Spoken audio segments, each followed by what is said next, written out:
तो जय हिंद साथियों, आज हम सीखेंगे बीपीटी थ्योरम के बारे में कि बीपीटी थ्योरम होती क्या सीखना है हमको। बी पी टी बीपीटी नाम से ही जानी जाती है। क्यों? ये 10th क्लास में आती है सबसे ज्यादा, और ये 10th क्लास के चैप्टर 6 की थ्योरम है, जिसकी फुल फॉर्म होती है क्या? Basic proportional theorem. इसको हम थेल्स थ्योरम भी बोलते हैं। थेल्स थ्योरम क्यों बोलते हैं? क्योंकि थेल्स ने इसको बनाया था।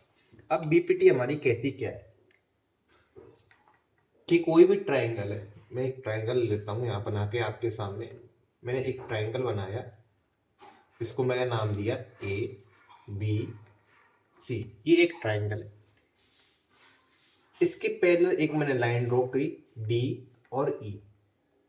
बीपीटी थ्योरम हमसे कहती है जो एडी है और ये जो डीबी है, ये किसके इक्वल होगा, यानी इन दोनों का रेशो किसके इक्वल होगा? एई और ईसी के इक्वल होगा। हमको बेसिक प्रोपोर्शनल थ्योरम में यही चीज प्रूव करनी है। तो इस चीज को प्रूव करने के लिए हमको क्या करना पड़ता है? इस थ्योरम को सॉल्व करना पड़ता है। ठीक है, तो हम इस थ्योरम को सॉल्व करना यहाँ से चालू करते हैं। जो जो पहले हमारे पास गिवन है वो सब हम इसमें लिख लेंगे। जैसे कि क्या क्या गिवन है। गिवन में मैं लिखता हूँ, क्या गिवन है मेरे पास? एक ट्राइंगल है, in triangle A B C. हमने जो ट्राइंगल को नाम दिया है ए बी सी, वो हमने लिख लिया। अब क्या डी ई पैरेलल है किसके? बी सी के। तो क्या D E parallel to B C, ये मैंने यहाँ पे लिख दिया है। अब मुझे प्रूफ क्या करना है, वो सबसे ज्यादा इंपॉर्टेंट है, क्योंकि हमको प्रूफ करना है, वो ही हमारा मेन होता है। तो प्रूफ क्या करना है वो मैं यहाँ लिख देता हूँ। प्रूफ करना है क्या? जो एडी है, ये एडी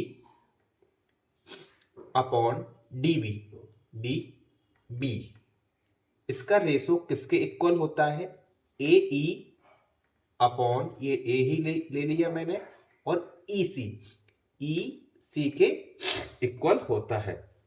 इसको हम प्रूव करेंगे।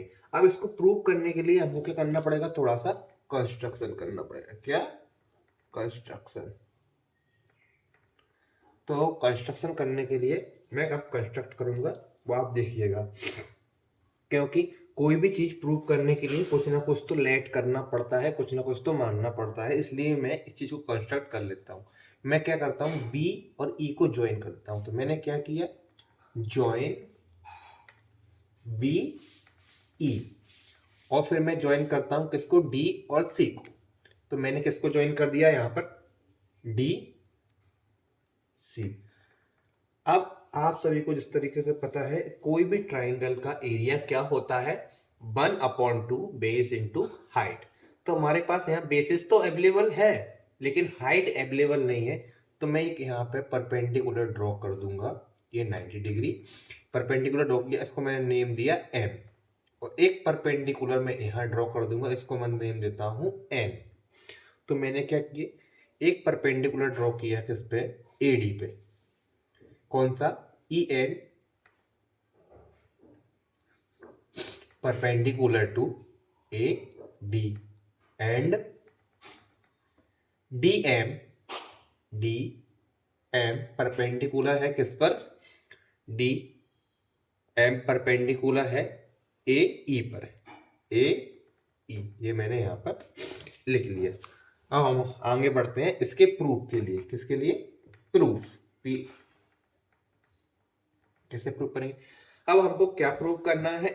ए D upon D B, A E upon E C. इसको प्रूव करने के लिए हमको एक ऐसा ट्राइंगल लेना पड़ेगा जिसमें ए डी बेस बन जाए। तो मैं लेता हूं triangle A D E. In triangle A D E, in triangle A D ई में क्या लूंगा? एरिया। इसका ए डी ई का एरिया। तो मैं इसको ऐसे भी लिख सकता हूं, area of triangle A D ई। और अपोन में मुझे क्या चाहिए? डी बी चाहिए। तो डी बी कौन सा है? ये। तो मैं एक ट्राइंगल ये लेता हूं, area of upon area of triangle D B E. इसमें अब एरिया का फॉर्मूला क्या होता है, 1/2। बेस क्या है इसमें, एडी बेस है। क्या है, एडी बेस है। और हाइट क्या हो जाएगी हमारे पास, हाइट एडी पर क्या है, ई एन। ई एन क्या है, हाइट। हाइट हमेशा सेम रहती है, परपेंडिकुलर सेम रहता है एक ही बेस पर। अब यही बेस आगे बढ़ता हुआ आ रहा है तो यही इसका परपेंडिकुलर बन जाएगा। तो अगला 1/2 डीबीई, ट्राइंगल डीबीई के लिए 1/2 बेस क्या है, डीबी इंटू और अपान हुआ परपेंडिकुलर क्या हो जाएगा दोबारा से, ई एन। मैंने ई एन से ई एन को काटा, 1/2 से 1/2 काटा, तो मुझे यहाँ क्या मिल गया, एडी अपॉन डीवी। इसको मान लेता हूं मैं अपनी फर्स्ट इक्वेशन। ऐसे ही मेरे को अब इधर वाला भी निकालना पड़ेगा। अब क्या करता हूं मैं, area of triangle A D ई में, अब मैं बेस मानूंगा किसको, ए ई को। ठीक है, ऐसे ही एरिया ऑफ ट्राइंगल, इसमें मेरे को ई वाला चाहिए, ईसी चाहिए। यहाँ पे ये लिखा है ईसी, तो हमको ईसी वाला ऐसा ट्राइंगल ढूंढना है जो ईसी के बेस बन जाए। तो area of triangle E C D, इसके इक्वल लूंगा 1/2। इसमें बेस कितना बन जाएगा, ए ई अपॉन हाइट कितनी बन जाएगी, डी डी एम। ऐसे ही यहाँ पे 1/2 बेस क्या बन जाएगा, ई सी इंटू हाइट कितनी बन जाएगी, डी एम। यहां से मैंने डीएम से डीएम को क्रॉस किया, 1/2 से 1/2 क्रॉस किया, तो मुझे क्या मिल गया, ए ई अपॉन ई सी। ये हमको सेकंड इक्वेशन मिल गई। अब आप लोगों को जैसा कि पता है, यहाँ डीई पैरेलल है किसके, बीई के। इन दोनों के बीच में जो ट्राइंगल्स बनेंगे उनका एरिया कैसा होता है, सेम। तो इन दोनों के बीच में बनने वाले ट्राइंगल कौन से हैं, एक तो ये वाला ट्राइंगल है पूरा बन रहा है, ये देखिए, ठीक है, और एक ये ट्राइंगल है। ये दो ट्राइंगल बन रहे हैं इनके बीच, तो इनका एरिया कैसा होगा, सेम। तो triangle, area of triangle D B E is equal to area of triangle E C D. ये हमारी इक्वेशन थर्ड हो गई यहाँ से।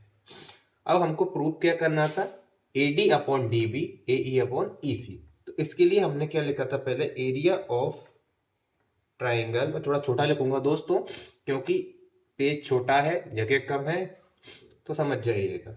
ए D E upon area of triangle D B E. इसका हमको क्या मिला था, इसको सॉल्व करने पे हमको मिला था A D upon D B is equal to, यहां से मैं दोबारा सॉल्व करता हूं। ये हमने सॉल्व किया था area of triangle A D E upon area of triangle E C D. इसको सॉल्व करने को हमको क्या मिला था, ए ई अपॉन ई सी। जैसा कि आप लोगों को पता है, डी बी ई का एरिया और ये दोनों एरिया सेम होंगे, इसलिए हमने इस सारे को एक साथ सेम में लिख दिया है।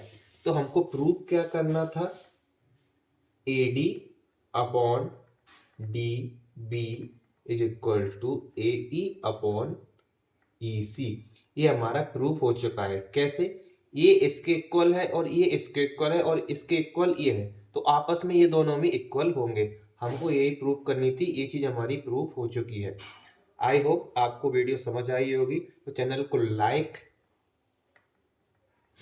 शेयर एंड सब्सक्राइब करके जाए। Thank you.